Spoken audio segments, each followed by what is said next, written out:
I think I'm going to use this time. And basically, in between, whenever it gets to nightfall, I'm going to go hunt for more lacewings. But during the time where I don't have any... Okay, put the witch's broom back on. This thing is like the most universally helpful mount just from stable speed and mobility. But yeah, now it's time to work on some construction. Get some more of the meteorite platforms. Let's get a lot of them.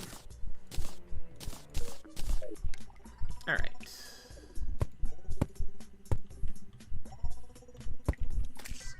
Get it down nice and low.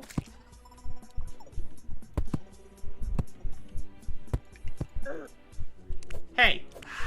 Bad. Summon some defenses, shall we? Alright, I think that's low enough for that.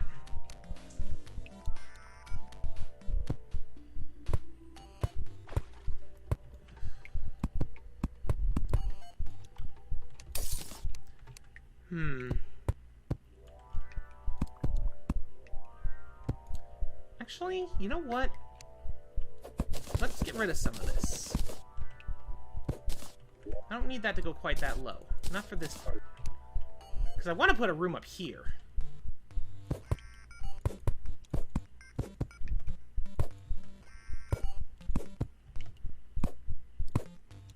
Doggone it. Okay. I need to keep the UFO, but those two can go away. Slime is falling from the sky. Guess what, game? I'm in a cave. So guess who doesn't care? Okay, so now I want to make a nice little bit of floor here. And I basically want to get a room over in here. Or do I? Because I know who I'm going to be putting in this area, and I have an idea for one of their rooms, and it's going to require there to be plenty of room above their room in order for it to work. Which means, yes, I do want there to be an entryway up here. So I'm going to create a bit of a platform here. And then we're going to create an upstairs here.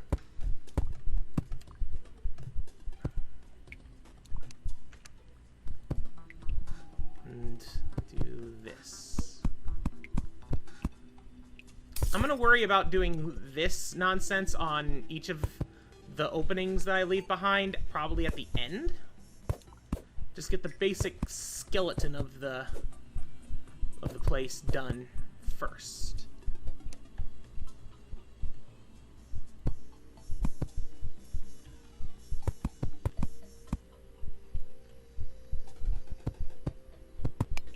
There we go. Let's clear out some of this granite.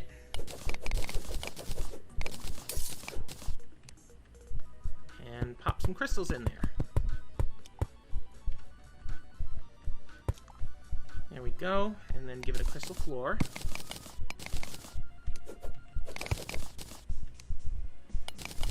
Alright, I'm going to come back to this room at a later point.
I did not even see the slime right in front of my face.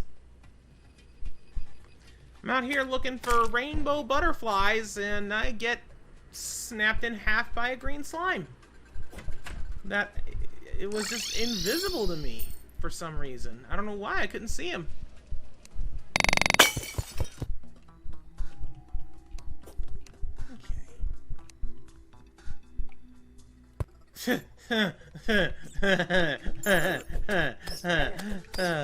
I'm so glad I chose to do the underground right about now. I'm just gonna let that solar eclipse do its thing. Not dealing with that. No, no, no, no, no, no, siree. Not dealing with no solar eclipse. Why am I hearing corruption? Aw, man, it's corrupt again? So I'm just going to take a moment and explain. I played several in-game days of this between sessions, between recording sessions. Oh. And in that time, I knew that I wanted to do construction down here on the next episode. Which at this point, I don't know how much the Empress of Light nonsense is going to take, because I spent over 2 hours just doing the background wall, but that's besides the point. But I noticed that this area kept getting corrupted. I have used, like, over 2,000 green contaminator projectiles and cleansed this entire area at least 3 times over. And it still somehow keeps encroaching back to here. And it's starting to drive me a little bit batty. Well, I'll have to work on that in between parts too. Again. Because if it's corrupted, it can't be housing. Honestly, if it could, I would just leave it. I wouldn't care. So, my apologies, but for the rest of this whole construction mess, I actually get, like, so focused that I don't really say too much. I get really quiet. And I'll just give a heads up right now that I get so focused on it that it basically takes up what's going to be the rest of this video. Just figured I'd let you know in case that's not really your thing. Regardless, I think that in the end, though, I'm kind of glad that I got so hyper-focused, because I really like the way that this particular project comes out. Like, there's something about the lines of crystal blocks complemented with the sparks of the edges of meteor bricks that I just love how it looks so much. I'm still kind of upset, though, that the meteor bricks blend with the crystal blocks so much, because the cool part about the meteor bricks isn't the center part, it's the edging. But, you know, I think I found a happy medium with the whole, putting the blocks in holes. Though I still don't know why, like, you can kind of see that little triangle there on the right-hand side there.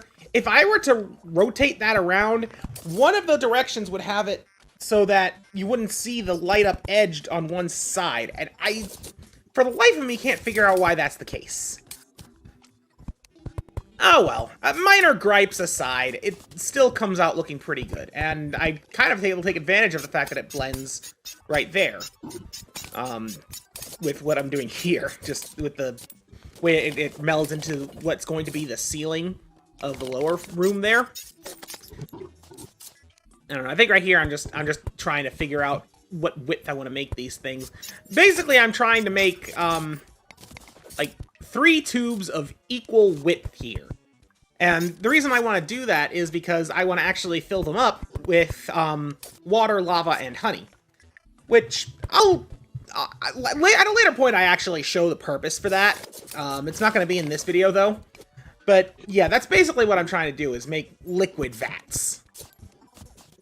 And I keep messing up the sizing, and it's like perfectionist me right here, just trying to make it all work in a weird way.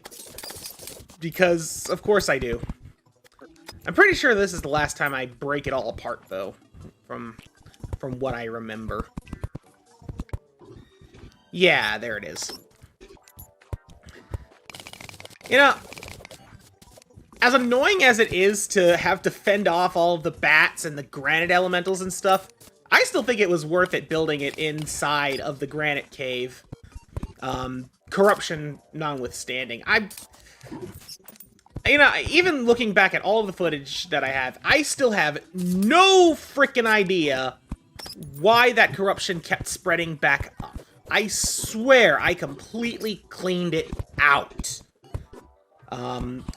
Luckily, there are ways to actually deal with it without just hoping that you get every last square, because all it takes is one tile of the stuff, and it'll spread back. It might take it a minute, but it'll spread back, and I'm guessing that that's what happened. But yeah, it takes a while for me to figure out the real solution to that. Okay, so yeah, as I mentioned at the start of that little segment, this is going to be interspersed with more lacewing hunts. So I guess I'll talk a little bit about the whole Empress of Light thing.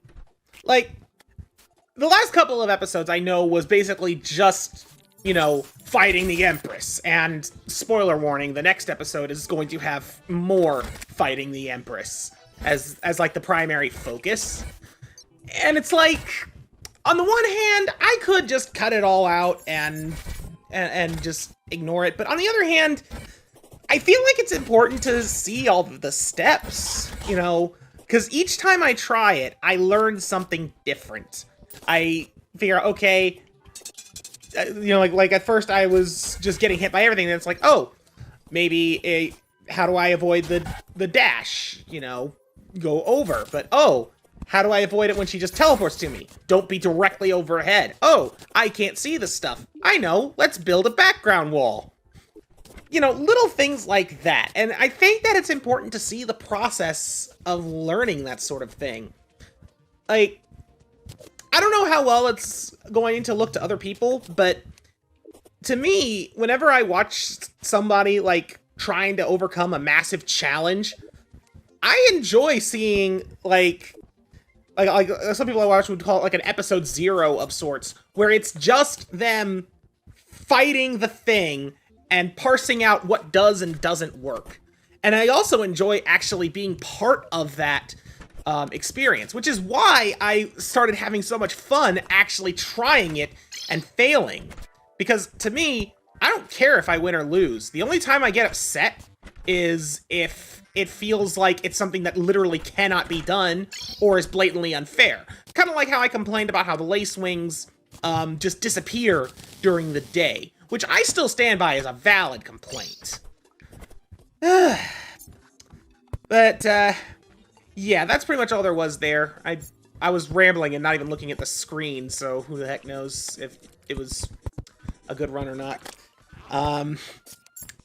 Suppose I'll also mention I'm very thankful also that events such as the solar eclipse and blood moon, they don't really have an impact underground, with the exception of an increase in spawn rates, which that one super good night I had where I had, like, what was it, 3 or 4 rainbow slimes, maybe even more at this point. Like, this goes to show you how my editing process probably needs some work. That episode was not that long ago, and it wasn't even edited all that long ago, and I can't even remember. And I'm not going back to look back, because I'm trying to do this all in as few takes as possible. But, meta editing aside, it was actually mostly thanks to the blood moon. Like, it didn't really click in my head at the time, but an increase in enemy spawn rates affects more than just actual enemies. It also affects critters. And during one of my later attempts at farming lacewings, I actually used battle potions. And it doesn't help quite as much as the blood moon did, or maybe I was just really that lucky in that one blood moon, I don't know, but it does make a difference. And it's like, you can stack things like, you know, a blood moon, a water candle, a battle potion, all of that put together. Like, that I think would be the optimal way to farm for those things if you're ever trying to do something like fighting the Empress of Light a gazillion times. On an unrelated note, I don't really have much else to add about the construction here in its current phase. It's just me trying to figure out how to, like, where I want it to end. Like, this room here is pretty much where my edge is going to be. The one I'm constructing right now.